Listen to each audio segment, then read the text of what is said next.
Hello everybody and welcome back to Toons Reviews. Today we're going to discuss one of my signature scents. So if you want to hear all about it, keep it tuned.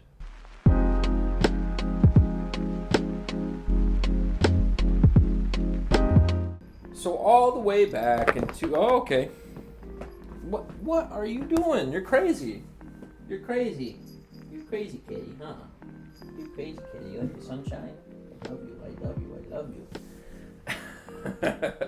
So all the way back in 2016, I decided to leave university and go back to community college. And at this community college, I cultivated and created such a wonderful friend group. We all obviously joint effort. Not saying I did this, but we all came together in mutual respect and adoration for each other. And I have the best memories ever from experiencing this. So sometimes in life you have to take a step back in order to move forward. Upon doing this, I also found some of the most wonderful creative outlets through film.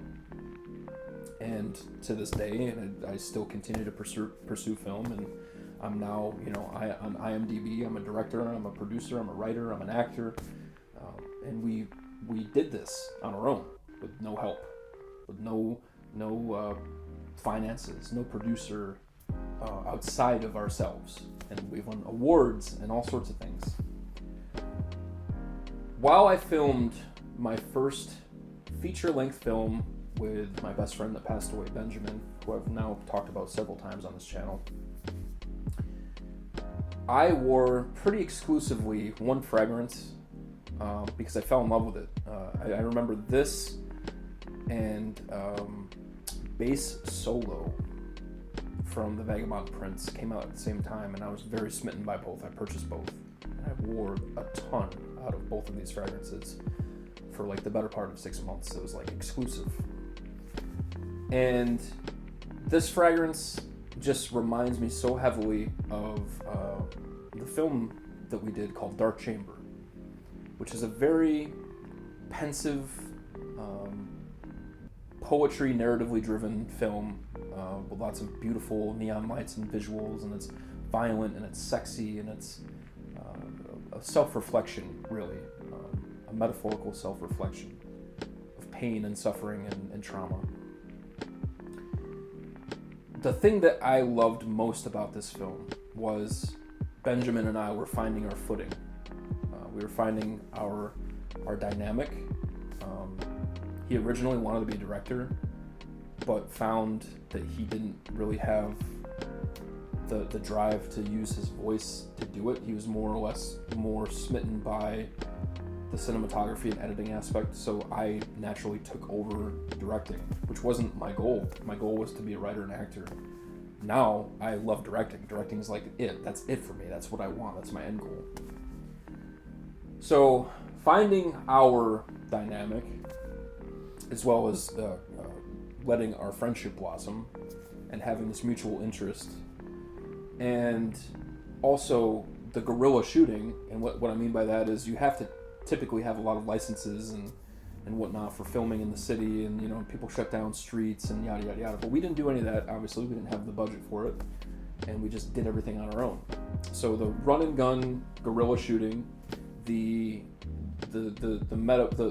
blossoming our friendship and our partnership is really just like the most touching, beautiful thing that I think I've ever experienced in my life. And during that time, the fragrance that I wore most was Nasomatto Baraonda. This had just come out, and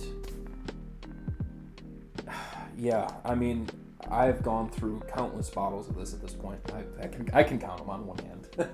It's just for effect.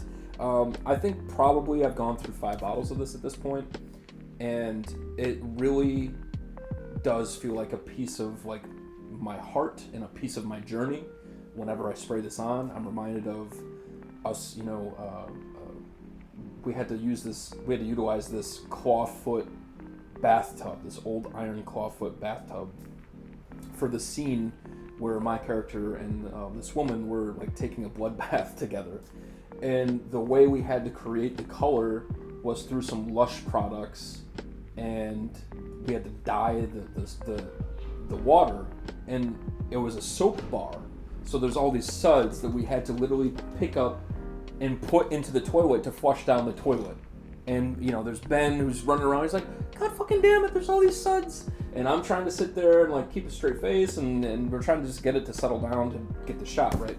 But yes, memories like that pop up, and it's just so much fun and so organic and natural and free-spirited and loving, and I cannot express how dear I hold those memories. So Nasomatto Baraonda has become, it's in my top 10 favorites, for sure, easily. It is a whiskey-based fragrance with some oak cask, whiskey, some spice, you know, things like nutmeg, and it's an absolutely gorgeous scent. It's a compliment polar. It is one that I find women really especially love. A lot of men do too. It's a very strong, stoic, manly fragrance, but it's got a sweet edge to it. And you can find this beautiful fragrance for around $120 American on discounters, so it's a good bang for your buck. They come in 30 ml bottles, so that part does become kind of a nuisance because I just end up having to purchase it time and time again. I'd rather be able to get, you know, a 100 ml bottle. That way I can just be done with it for, you know, a year or two. But it does make it so I go through the bottles much more quickly with it being a smaller offering. But this fragrance is just so rooted in who I am today. And that might sound silly, but to me it's just a blast from the past. It's a fragrance that can transport me to some of those beautiful memories that we created. And it reminds me of learning to love myself and love the craft that I've always felt like I was born to do and pursue happiness. So Nasomatto Baraonda. You can wear it anytime, any place, anywhere. I don't care. You're gonna smell sexy. There's some woodiness to it. There's some spice to it. There's some booziness to it. It's perfect for a date or a night out. I wore it in class a lot, and it projects and lasts a really long time. And I love it, and it's a piece of me. I hope you all enjoyed, and I'll speak to you all soon. Thanks, everybody. Bye.